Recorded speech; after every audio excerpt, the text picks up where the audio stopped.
In this video, I am going to discuss about lesson planning based on Bloom's evaluation approach.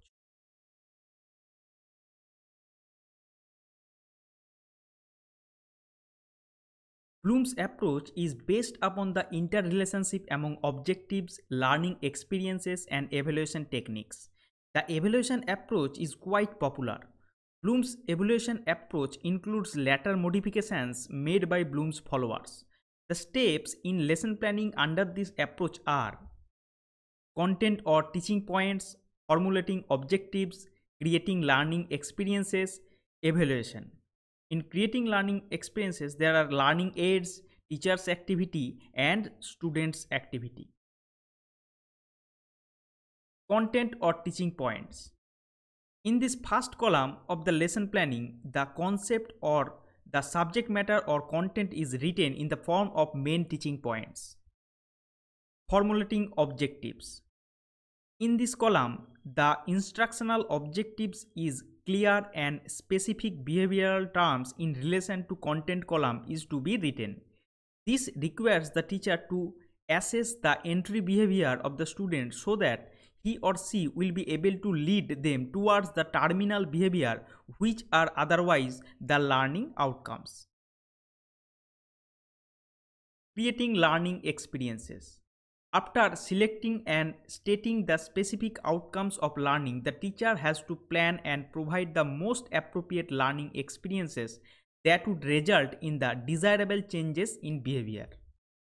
This is the step where the teaching learning takes place.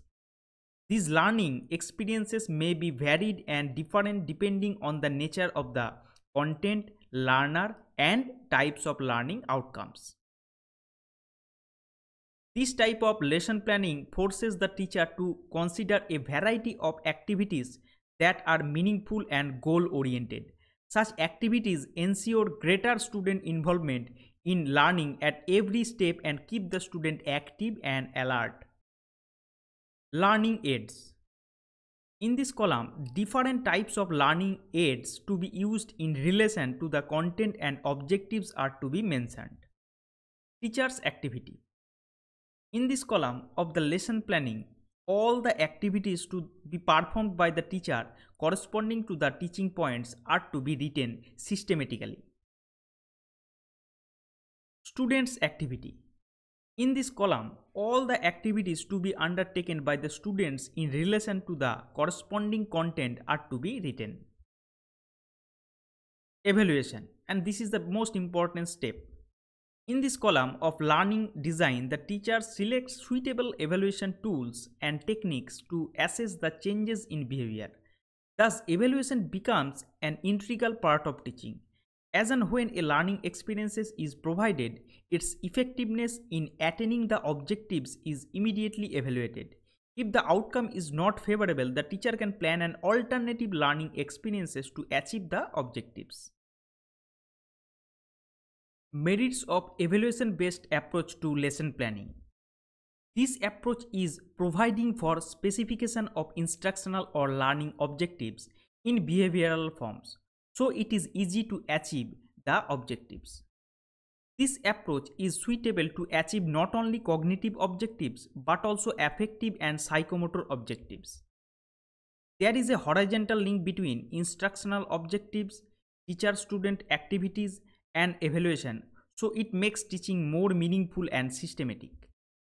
It is the student-centered approach. The whole planning is done to bring about the desirable changes in the behavior of the students. Here, provision is made for continuous evaluation. The learning outcome is assessed immediately as and when it occurs. Like Herbartian approach, the learning process is not compartmentalized. Here, the learning is made continuous process. Limitation of evaluation-based approach to lesson planning. All the human behavior has all the three components, that is cognitive, conative, and affective domain. The behavioral outcomes cannot be specified only in one domain as it is done in this approach. Here, the specific instructional objectives are achieved one by one. There is no provision for integration of all the learning outcomes into one integral experiences. There is no provision to evaluate integrated learning outcomes at the end of the lesson. Now try this. Prepare a detailed lesson planning on any of the topics related to the current syllabus of your favorite school subject of your state following Bloom's evaluation approach.